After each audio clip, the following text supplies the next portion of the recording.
Well, today was not my day.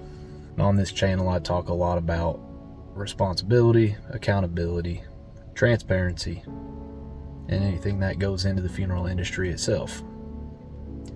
Today I had a disinterment, and everything went fine till the very last second. I removed a burial vault from its grave in one cemetery and transported it in a small procession with just me and the funeral director, and transported it to a different cemetery where the grave was dug, and I used my Johnny handler from True Rebel Equipment to place that vault in the grave. While I was doing so, I was using the same method that I'm using in this video, where I straddled the grave from the side with the boom extended with an aluminum board out. Now, I don't record everything every day. I don't have time to do the editing and everything it takes to create the content every single day. One thing that's a little bit different with the disinterment is the fact that that vault has been in the ground, this one, since '82. And when it's disinterred, there is mud and debris stuck to the sides of the vault, and it is slick. Now, the vaults are produced with a small notch on the sides that allow you to raise and lower the vault using the harness for the buggy without the cable slipping. When the vault was removed from the grave, it was slipping, so I adjusted my harness and placed it right on those notches, and it grabbed just fine, lifted up out of the grave, and I placed it on the buggy and strapped it down for transport. We cover the vaults in transport just because it's covered in mud and doesn't look exactly presentable to be driving down the road, but that's what's necessary to transport the vault and the individual that's laid to rest to their new resting place. So when I arrived at the new cemetery, I removed that cover and I readjusted the harness, placing it on the notches, and everything was fine. Lifted right off the buggy, didn't slip or slide at all. Pulled it out over the grave just like you see here, and began to lower it down into the grave.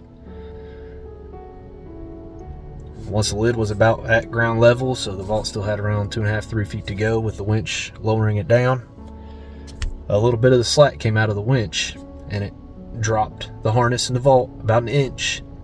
And that small little drop, when the slack released, caused the cables to jump out of those little slots on the sides of the vault.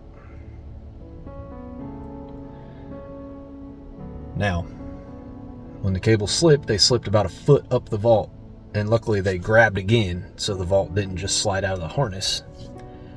But when they grabbed again, it bounced the entire boom of the buggy up into the air. With that 3,500 to 4,000 pounds of burial vault dropping and the winch grabbing it, it bounced my boom, it bounced towards the front of the buggy, and even with the e-brake on, I believe it bounced the buggy slightly forward, with the boom slightly bouncing forward off of the aluminum board. When that happened, the 1 foot on my beam bounced off the aluminum board closer to the grave, and it sunk straight into the ground and leaned forward, and the weight of the vault pulled the buggy forward. When that foot went into the when that foot hit the ground and caved in that one spot, the buggy leaned forward, 1 foot went into the grave, and with all that weight on 1 foot, it torqued my whole buggy sideways and bent the main beam bad. And luckily it wasn't a very violent process. Nobody was in danger of getting hurt, but after it bent, it wedged against the side of the grave, and I did the only thing I could do. I just continued lowering the vault, got the vault to its final resting place, and we used the gravedigger's equipment to lift the boom up and pull it away from the grave. So tow truck's on its way, and I'll be without my baby for a couple weeks. Hopefully the damage isn't too bad and we can replace that main beam and get back to using it. This equipment is what makes the company run, and I'm always a stickler about guys not taking care of things. And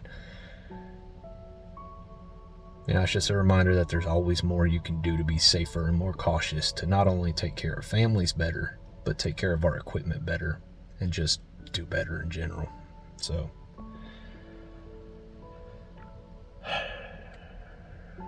what I thought was going to be a normal, typical disinterment service went sideways real quick.